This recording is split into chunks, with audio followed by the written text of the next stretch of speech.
there would obviously be an intensification of political party activities in all parts of the country, with its accompanying human contact.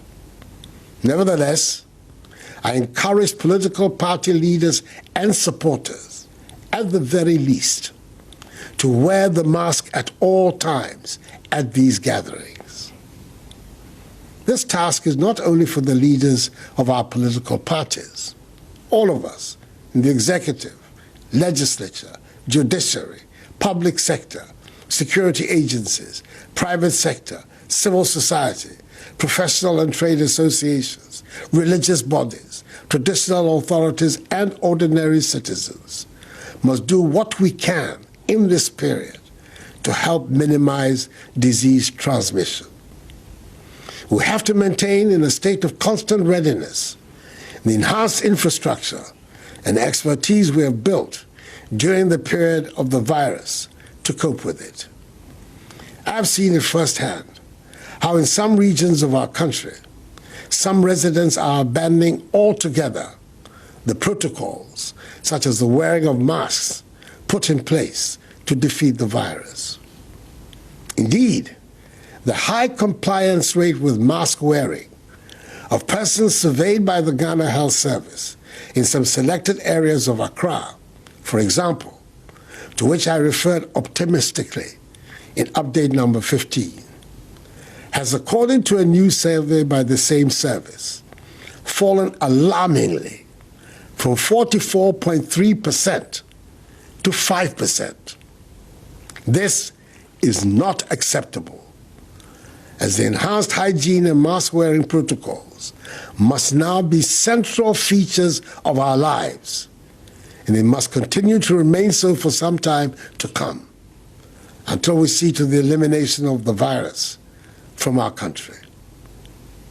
Let me reiterate my admonition from a few weeks ago. Severe sanctions exist in our laws for persons who want to continue to disregard these protocols, and for those who want to endanger the rest of the population through their actions and negligence. The law enforcement agencies will, where necessary, apply these measures without fear or favor.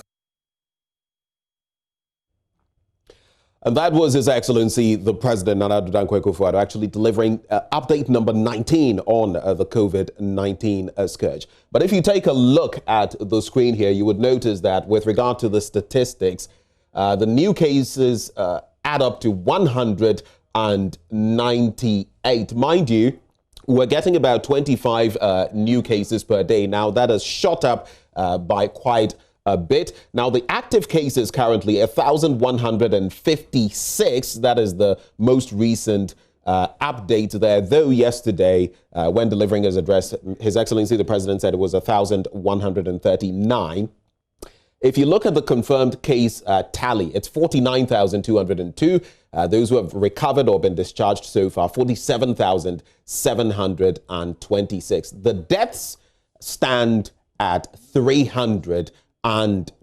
So worrying times for us as a country as we battle COVID-19. Some other countries have had second waves and all of that. Is this our second wave? What do we do now, especially as we approach election 2020? We're going to interact with Dr. Chris Owu on this beat. He's a member of the COVID-19 management team of the University of Ghana Medical Center. We also have Professor Alfred Yorson, who is a virologist with the University of Ghana Medical School. Both of them join us for this conversation. Gentlemen, a very good morning to you. Thank you for joining us on the AM show.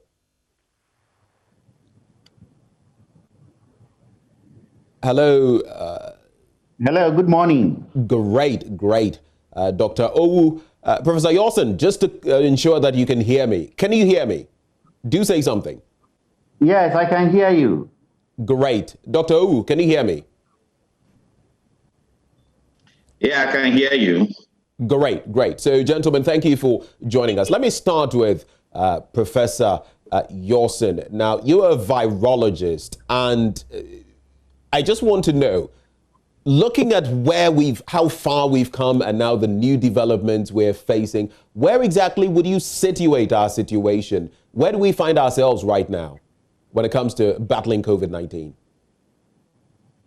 Yes, let me make a quick correction. I am a professor in community health with a medical school, not exactly a virologist. But right. Thank you very much for that addition. So your thoughts? Yes, it is a worrying situation, especially because we know what to do and we are not doing what we ought to do. That is worrying. And the way we are going, it doesn't bode well for us. And as a nation, as a people, we should be up and doing and be each other's keeper. It is not strange. We've had to deal with this for several months, and now we know exactly what to do to contain the pandemic, and we are not doing what we ought to do. That's simply my take on this. Right. And while you say it so, you hit the nail on the head. It is so apt what you say, but in that breath, you say quite a lot as well. We're not doing what we ought to as a country. What exactly are we not getting right? Yes. At a point, we were having so many active cases.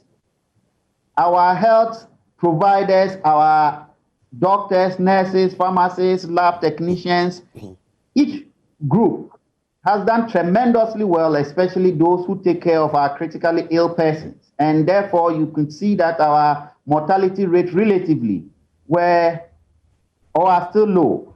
However, the measures that we need to take at the population level in preventing or avoiding people coming into contact with the condition, that's where we are losing the spirit. We are letting our guards down.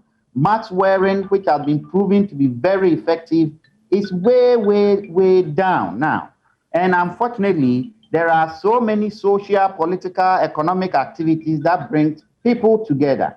And if we do not take those measures of distancing and wearing face masks as we ought to do, then that is where the challenge is. And we've been able to cope. The health system has been able to cope so far, but we do not want to unduly create the situation where we will be overwhelmed and then the consequences may be there for us. Let me cross over to Dr. Owu. Now, you're a member of the COVID-19 management team. Do you concur, do you agree with Professor Yorson on the bit about letting go maybe a bit too early and the fact that we have lost the plot, so to speak? What is your take on that? All right, thank you very much. And good morning to your viewers and everybody. Good morning, Prof. Yorson. Always a pleasure to share the same platform with you. Yes, I agree totally with him. Now, let me say that this is a very contagious virus, of which a lot of knowledge was still evolving, and we were finding our way as we moved on, just like every other place in the world was doing. Now, when the number of active cases came down, one of the things that we made quite abundantly clear was that we were not out of the woods. Why? Because it spreads from person to person, by contact, by respiratory secretions, and therefore these were the reasons why we had the peak that we had between June and August. If we do not maintain that until we have a total elimination of this virus in our population, we were going to have a situation that people who were not infected during the initial wave would be exposed immediately their guard was let down. We also made it quite clear that we were not fully aware how much immunity for those who have already contracted a virus, how long their immunity was going to last. And what we're saying by that is that if that immunity is short, as is seeming to show now, even those who have had it the first time are still at risk of having it a second time. There's been scientifically reported reinfection in other places, even in a short period of less than a year of this virus. So yes, we have a very big problem on our hand. We probably, as a population and as stakeholders in this, have let down the guard too early. As Prof. Yosin said again, at the beginning of this pandemic in our country, we did not have as much activities that are requiring extensive human contact as we have now, i.e. the economic and then the political activities that are obviously not going to suddenly disappear in the last month prior to an election. Even in that situation, including situations where we had lockdown, we still had numbers that went all the way into the tens of thousands. And we had mortalities that went into the hundreds. And even that is shown to be among the best in Africa and in most places in the world.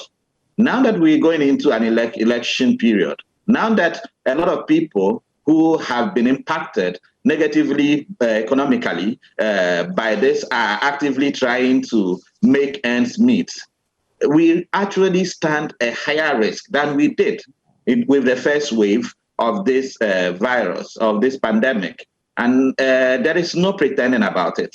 There is coming a second wave. We are not in a vacuum. We are part of the world environment. As it is happening in other places, the same way we imported viruses the first time. In this case, we don't need to import it from outside our shores. It is still in our population. And we'll either take the decisions now, and it may have to be, it's not just taking the decision, but implementing the decisions, making sure that there is adherence to the protocols, to the distancing, to the mask wearing, to the hand hygiene protocols, making sure that the Veronica buckets are being used, and if they are not, people are not adhering to those, that the sanctions are implemented. If not, we're going to have a worse pandemic, a worse wave than we had in the first time. Thank you. It's clear that the measures are not being observed. If you look at the rates of even mask wearing, how they have fallen from about 44% to 5%, it is telling. But you stated something. You said that the initial phase, is that to say that this is a second wave of the coronavirus that we have here in Ghana confirmed? Are you confirming that? We are not insulated from the rest of the world. When the first wave started in China to Europe and to Northern America, we lagged behind purely because of geographical proximity and the differential travel experience of our country compared to those. When it arrived in Europe, Western Europe, and then Northern America, we said that it's just a matter of time. It's going to come to us. And it did come to us. Now, the science of it is clear that if you do not control this to negligible level where ability to transmit from person to person is totally cut out, you are going to have a second wave. And what the trend we have at the moment, although we may say it is gradual, the graph of it is very obvious. It's actually more rapid than our graph in March and April, which was a bit more slower. It's already pointing up. It took us over a month to get into the hundreds. We are already, for daily cases, in a week, we have moved from 25 to 198. I mean, that is so very obvious to anybody. We don't need a survey to tell us that this is a consequence of attitude and our non-adherence to the protocols. It never totally left us. So if we do not get this under control, a second wave does not mean that a new virus has come into our environment. It means just it is peaking again. And we can see that. 1,156 as at yesterday. It's not what we were experiencing 4 weeks ago. Right. So it's pointing up again. And we don't have a single day in the last 1 week where the number is going lower. It is just steadily going up. And the reason is because of that 5% adherence. And I dare say it's probably less than 5%. Walk through the town, walk through the market, walk through the campaigns. Nobody is wearing mask. The few who are wearing on their chin. Nobody is hand washing. Nobody is carrying a sanitizer. It's obvious that the attitude of our population and is the reason if we lose the plot, we're going to lose that plot. We really need to do something now. Yes, It does not mean that this cannot be mitigated. Let me also put that clearly, because we are still at the lower extent of that. If we put in the measures now, if we adhere to the measures, if we implement a sanction based on non-adherence, we have the ability, and this is that window, but that window can get shut very soon. Let me cross over to Professor Yorson. Now, you've been listening to Dr. O, and at a point he intimated that, look, we don't need surveys, we don't need statistics to point to certain things that are going wrong in our country when it comes to our fight against COVID-19. But in recent times, WACBIP of the University of Ghana conducted a study, and per their projections, some 1.2 million could have been affected or infected with this virus. How realistic is that? How worrying is that development? Let's get into it a bit, Prof. Thank you very much. As Dr. Wu said, yes, it is quite clear. We were having a slowdown of active cases, and suddenly we begin to experience increasing number of cases. That in itself tells a story.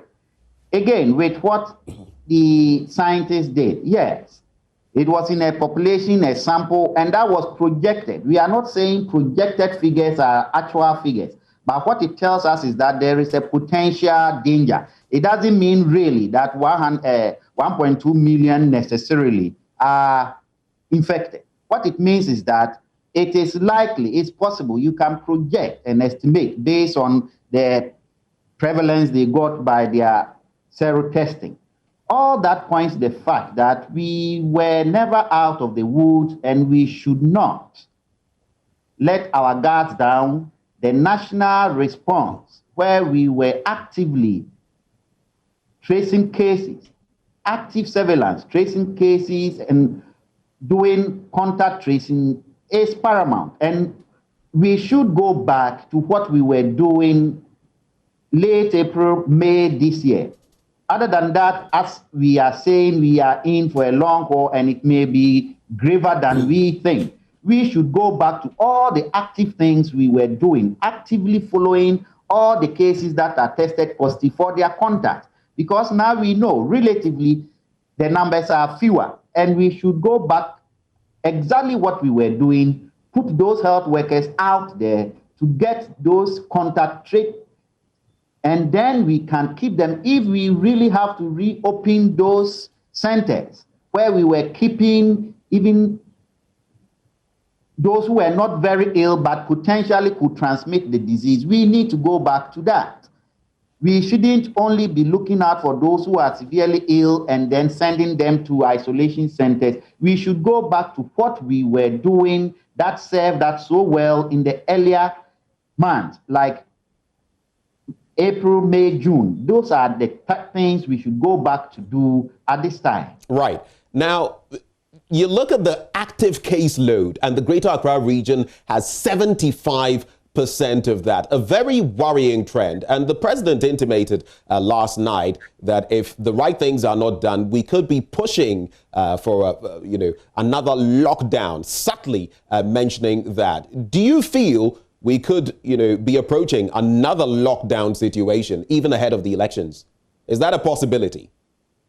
That really will be unfortunate for us as a nation because of the consequences of a lockdown and the economic and social impact of what it comes with. What we need to do, as we are saying this morning, is to take the bull by the horn. Let us see the police arresting people, getting them to do what they were doing, cleaning, picking up things, And let's show it on national television so that people know that not wearing the mask comes with consequences. We don't have to wait until we get to a lockdown, which in itself is not the solution anyway. We need to do the things we can do now to prevent us getting there. And all major stakeholders, leaders of political parties, leaders of economic group, market women, market leaders, these are the people we need most at this time to insist that their members observe the rules that have been put in place, and that we should see the law enforcement agencies do what is right and let the population know that your inactions come with consequences. And I believe Ghanaians will start adhering to the safety protocols again. On that note of consequences, let me come to Dr. O.